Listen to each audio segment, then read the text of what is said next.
भारत के सभी राज्यों की खबर। खबर एसएनएस न्यूज चैनल पर, खबर जो आपको रखे सबसे आगे।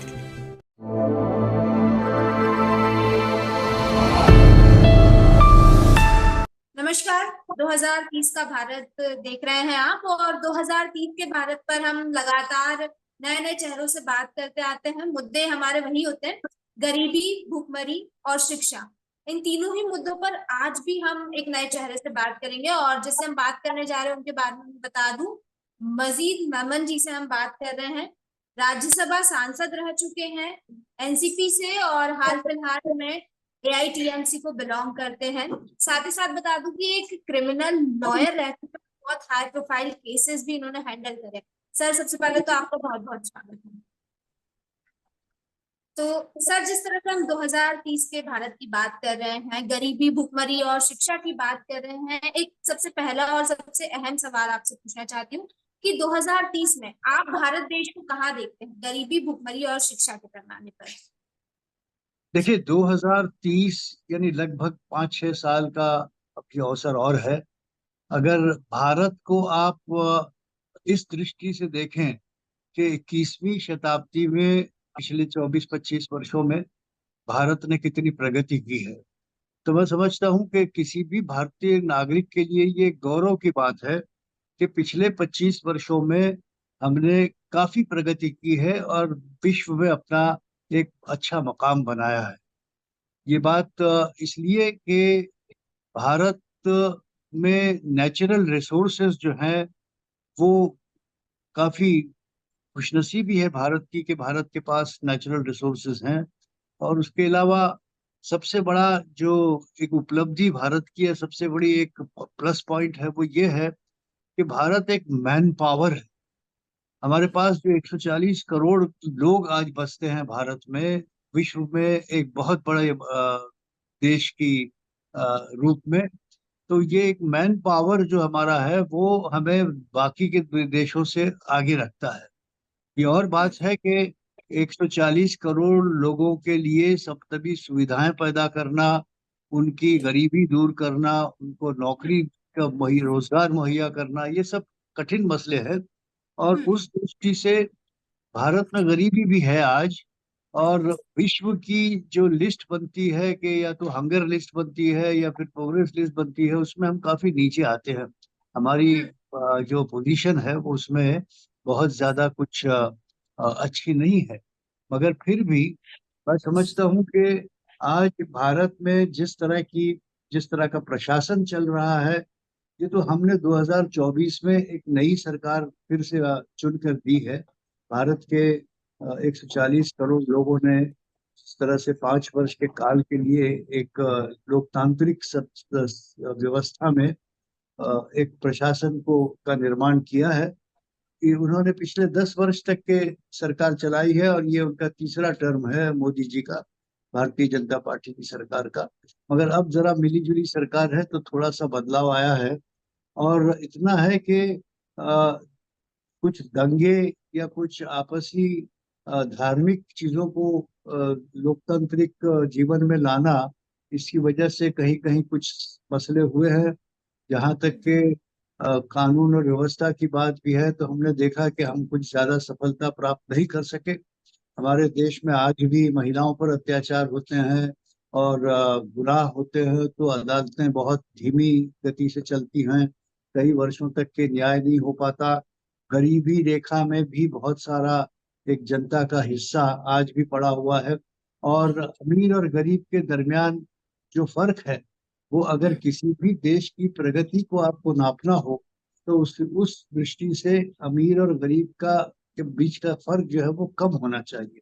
लेकिन दुर्भाग्य की बात है कि भारत में पिछले कुछ वर्षों में अमीर और गरीब के दरमियान का जो फासला है वो बहुत बढ़ गया है। और सर, अगर गरीब गरीब ये फासला बढ़ रहा है तो फिर भारत किस तरह से प्रगति कर रहा इसमें आप अगर देखें तो गरीबों की संख्या, बेरोजगारों की संख्या और ऐसे लोगों बीमारों की संख्या बढ़ी है 140 करोड़ में पिछले कुछ वर्षों में। तो इसके लिए प्रशासन और सरकार पूरी मेहनत करते होंगे, उन्होंने प्लान बनाए हैं, पॉलिसीज बनाई है, लेकिन वहाँ कुछ सफलता खास प्राप्त नहीं हुई है। और जब तक अब 2029 में फिर एक बार जनता को मौका मिलेगा कि वो अपनी सरकार चुने। अब ये जैसा प्रशासन, जैसी सरकार आप चुनते हैं, उसका प्रशासन उसी रूप से चलता है। अब भारत में आशाएं काफी हैं, और भारत में यानी उम्मीदें काफी हैं। मगर इस जो प्रशासन चलाते हैं, उनकी जिम्मेदारी बनती है कि वो गरीबों का और अमीरों के दरमियान के फासले को कम करें, और गरीब जो है वो गरीब से गरीब ज्यादा न बने, और अमीर जो है वो अमीर ज्यादा न बने। लेकिन दुख की बात है कि कुछ लोगों के हाथ में सारी पूंजी दे देना, ये एक लोकतांत्रिक जीवन में, हमारे भारत, विशाल भारत के प्रशासनिक व्यवस्था में एक अच्छी बात नहीं मानी जाएगी। इसके लिए जी चाहिए कि हमें कुछ ऐसा पॉलिसीज लानी होगी, ऐसे काम करने होंगे कि जिससे उद्योग बड़े, हैंडीक्राफ्ट और आर्टिस्टों को उत्साह मिले, उन्हें कहीं रोजगार मिले। बेरोजगारी का भी आंकड़ा आप देखेंगे तो बहुत बड़ी संख्या में हमारे पास आज शिक्षित लोग बेरोजगार नौकरी के लिए दौड़ रहे यहाँ पर हैं। सर मैं आपको थोड़ा रोकना चाहूंगी, एक चीज यहाँ पर जानना चाहती हूँ आपसे कि जैसा हमने बात की कि सरकार लोग चुनते हैं और उसके बाद जैसी सरकार रहेगी वैसे आगे की प्रतिक्रिया रहेगी। लेकिन यहाँ पर सरकार तो काफी सालों से लोग चुनते हुए आ रहे हैं, गरीबी आप देख ही रहे होंगे, शिक्षा के हालात आप देख ही रहे होंगे।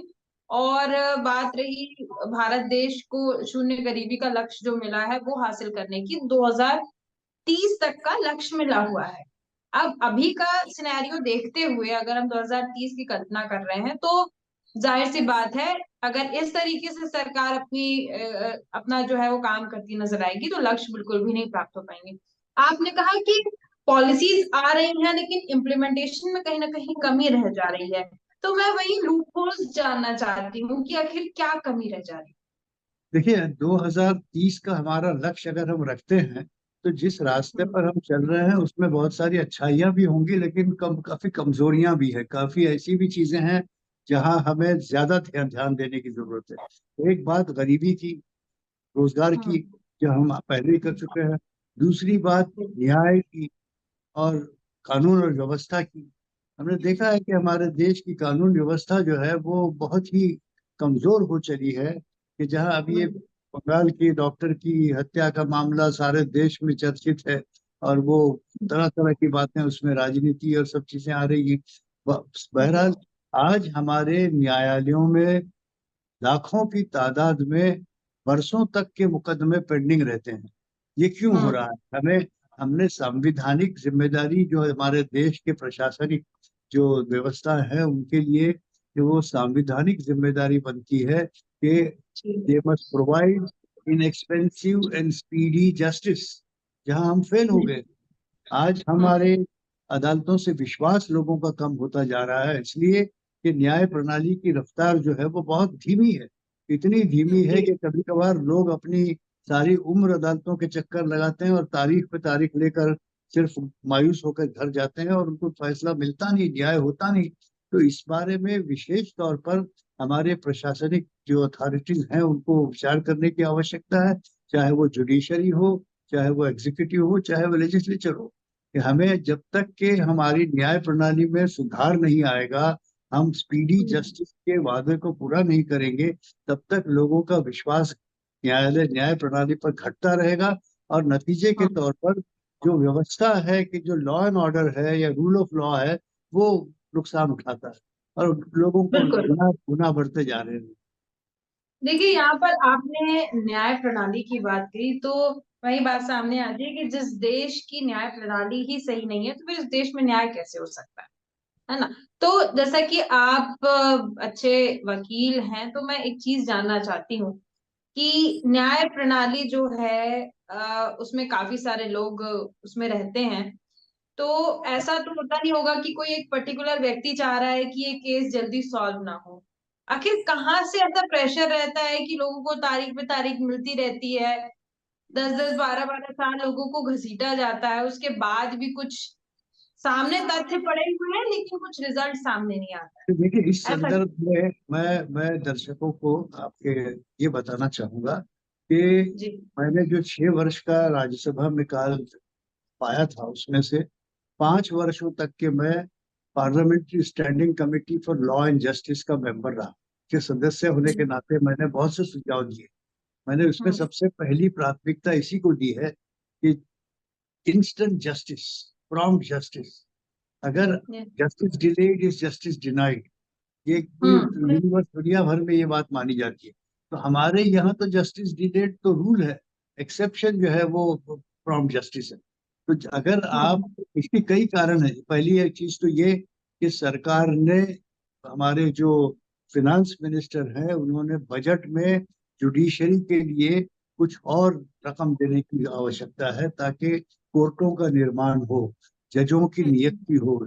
आज हमारे यहाँ प्रोपोर्शन जो है पॉपुलेशन के मुताबिक जज का, वो बहुत ही पुअर है, बहुत ही कमजोर है। और देशों में जितने लोगों के लिए एक जज होता है, उससे 10 गुना जज लोगों के लिए भी हमारे पास जज नहीं है। हमारे जजों की जो संख्या आज है वो 3-4 गुनी ज्यादा होनी चाहिए। तो ये जजों की नियुक्तियां होनी चाहिए, न्यायालयों के निर्माण होने चाहिए, और फास्ट ट्रैक कोर्टों को बढ़ाना चाहिए। ऑफेंसेस अगेंस्ट वीमेन के बारे में इतना शोर होता है, लेकिन हमारे पास फास्ट ट्रैक कोर्ट नहीं है। मैंने कहा है, ये अब मिसाल के तौर पर लेटेस्ट एग्जांपल, ये कलकत्ता के डॉक्टर की हत्या का गंभीर मामला है। उसमें कहा 15 दिन या 30 दिन में तफ्तीश मुकम्मल होनी चाहिए, उसके बाद 15 दिन या 30 दिन में सर, ट्रायल हो एक सवाल जानी मेरा चाहिए, है, थोड़ा शिक्षा हो थोड़ा जानी। शिक्षा कटाक्ष अगर तो आप है इसमें। ऐसे मैं व्यक्ति इसमें को, ये कहना अगर आप, चाहूंगी सर कि जो केसेस डिले होते हैं, जैसे कोलकाता का जिक्र बार बार हो रहा है, तो मैं ये जानना चाह रही हूँ, सारे तथ्य सामने रखे हुए हैं, दोषी कौन है जाहिर तौर पे पता होगा, सारी चीजें पता है, लेकिन रिजल्ट नहीं सामने आ रहा है। अगर जस्टिस जो है वो रैपिड होने लगा, विद टाइम होने लगा, तो क्या आपको लगता है गवर्नमेंट को इससे लॉस होगा क्या? देखिए तभी तो सरकार, गवर्नमेंट सामने नहीं है। देखिए सरकार को इस बात पर ध्यान देना चाहिए कि अभी जैसे एक कलकत्ता का तो एक मिसाल है। रोजाना हमारे यहाँ इस तरह की हत्याएं होती हैं, बलात्कार बिल्कुल। होते हैं, डकैतियां होती हैं, सब कुछ होता चलता चला है।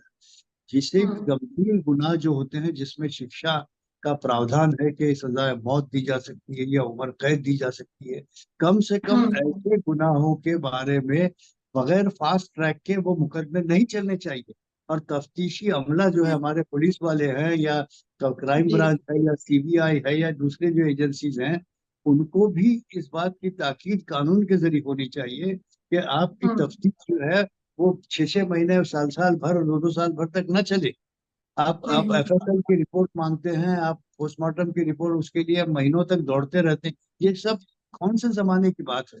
अभी तो हमने देखा है कि एडवांस मुल्कों में आज गुनाह हुआ, कल इंक्वायरी हुई, 2 दिन में उसको कोर्ट में खड़ा किया और चौथे दिन उसको शिक्षा हो जाती है। कि हम लोग कुछ सीख क्यों नहीं पाते इससे? फास्ट ट्रैक कोर्ट में डे टू डे ट्रायल चले, तब मामला कुछ दिनों में ही खत्म करके चालान दाखिल कर दिया। और बिल्कुल आपने सही कहा कि कुछ देशों से तो ऑन द स्पॉट एक्शन लेने की, ऑन द स्पॉट जो एक्शन लेते हैं कुछ देश जो है, कि अगर कहीं पे बलात्कार हुआ तो ऑन द स्पॉट अपराधी का जो है वो कुछ ना कुछ उसके साथ उसको सजा दी जाती है। तो यहाँ से प्रेरणा नहीं ली जा रही है, भारत देश में चल रहा है जैसे चल रहा है, धीरे धीरे जो स्लो प्रोसेस होती है वो चलती आ रही है, और कहीं ना कहीं इससे जो भारत के नागरिक हैं उनको तो सबसे ज्यादा लॉस हो रहा है, और लोगों को पता बिल्कुल भी नहीं चलता है, क्योंकि इतनी हार्ड एंड फास्ट लाइफ हो चुकी है कि लोग इसमें ज्यादा इंडल्ज होना नहीं चाहते। शिक्षा को देखिए, लेकर एक सवाल मेरा रहेगा आपसे कि क्या आपको लगता है कि लॉ एंड ऑर्डर के मामले में, जस्टिस के मामले में, क्या लोगों में भी जागरूकता की कमी है? शिक्षा से इसको हम अगर रिलेट करते हुए चले तो। देखिए आपने जिस तरह से ये सब्जेक्ट बनाया है कि 2030 का लक्ष्य रखा है, तो हमारे पास 6 वर्षों का काल अभी है, 2030। हम अपने देश को अगर जी सुधारना चाहते हैं, वाकई में तरक्की करके डेवलप्ड कंट्रीज की लिस्ट में आगे जगह पाना चाहते हैं, तो हमें अपना फौजदारी कानूनी निज़ाम को बदलना होगा। ये सिर्फ आईपीसी, सीआरपीसी और इंडियन एविडेंस को हिंदी में बदल कर नाम बदल देना या नए कानून ले आने से काम नहीं चलेगा। आपको इसके अंदर कमिटी बैठालकर कि किस तरह से गंभीर मुकदमों के फैसले तुरंत किए जा सकते हैं, उस पर गंभीरता के साथ विचार करने की आवश्यकता है। और ये अगर नहीं करोगे तो कहीं से सुधार नहीं होगा। किसी भी देश की कितना सिविलाइज्ड है ये देश, इसका मापदंड जो है वो इससे किया जाता है कि उनकी जेलों में कितने लोग पड़े हुए हैं। लाखों की तादाद में हिंदुस्तान की जेलों में लोग पड़े हुए हैं और उनका न्याय नहीं हो रहा है। ये तो बड़ी दुख की बात है।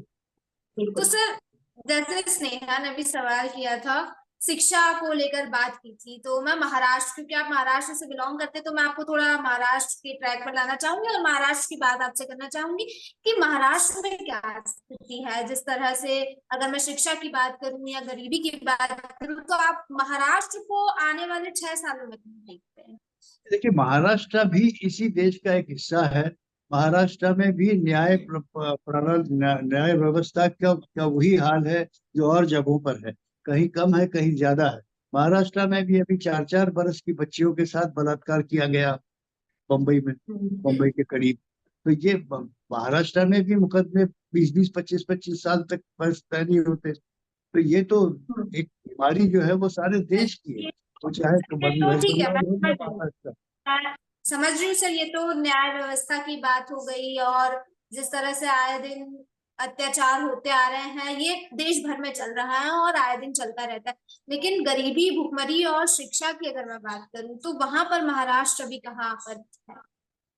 नहीं, देखिए, अच्छा काम अगर हो रहा है तो हम उसकी सराहना करेंगे। आप बीमारी की बात करें या आप शिक्षा की बात करें, जहां भी जिस फील्ड में भी अगर कोई सरकार कोई अच्छा काम कर रही है तो हमें उसको सराहना चाहिए, इसमें कोई दो राय नहीं है। लेकिन जितनी हमारे देश की डिमांड है, आवश्यकता है, उतना काम नहीं हो रहा है। शिक्षा में भी हम पीछे हैं, हम लोग चिकित्सा में भी पीछे हैं। अस्पतालों में लोग मर जाते हैं, पहुंच नहीं पाते अस्पताल तक, एम्बुलेंसेस कम है, अस्पतालों में व्यवस्थाएं कम है। गाँव में, शहरों को छोड़ दीजिए आप, लेकिन महाराष्ट्र के भी रिमोट गांव में आपको बड़े अस्पताल नहीं मिलेंगे, बड़ी शिक्षा के क्लासेस नहीं मिलेंगे, स्कूल्स नहीं मिलेंगे, कॉलेजेस नहीं मिलेंगे। तो इसमें भी बहुत सारा काम करने की आवश्यकता है। और 2030 तक के हमारे पास समय है कि अगर हम इस फील्ड पर गंभीरता के साथ विचार करें तो जरूर कुछ हो पाएगा। बिल्कुल सर, बिल्कुल। और मैं एक चीज जानना चाहूंगी, ऐसा देखा गया है अक्सर, अगर किसी पर्टिकुलर कम्युनिटी की मैं बात करूं, माइनॉरिटी कम्युनिटी की बात करूं, तो शिक्षा के क्षेत्र में मुस्लिम्स अक्सर कहीं ना कहीं थोड़ा पीछे देखे गए हैं बाकी माइनॉरिटी कम्युनिटी से, जैसे जैन हुए, सिख्स हुए। अगर आपकी मैं बात करूं, तो आपने भी मुस्लिम्स के लिए रिजर्वेशन डिमांड किया था, अगर मैं गलत नहीं हूं तो, एजुकेशन के सेक्टर में। तो आखिर ऐसा क्यों क्यों मुस्लिम्स मतलब कहीं थोड़े पीछे देखे जाते हैं? देखिए, ये इसको मैं ये जो आपकी बहस जो आपने छेड़ी है, इसको समाप्त करते समय मैं यही कहूंगा कि ये नहीं कि हम पीछे चले गए हैं, हम रेस में हैं, बिल्कुल पूरे विश्व के साथ में है, हम बिल्कुल रेस में है। और उस रेस में हम थोड़े कमजोर कहीं पड़ते नजर आ रहे हैं, तो वहां हमें अपनी रफ्तार को बढ़ाना होगा ताकि हम रेस जीत सके, हम आगे बढ़ सके। हमारे पास अगर 6 वर्ष का अभी काल है, आज भी अगर हम अपना रवैया थोड़ा चेंज करें और अपनी प्राथमिकताओं को समझें और उन प्राथमिकताओं के को सामने रखते हुए कदम आगे बढ़ाएं, तो मुझे लगता है 2030 में भारत एक महान देश बन सकता है। धन्यवाद। Thank you so much sir, हमारे साथ जुड़ने के लिए और तमाम जानकारी के लिए।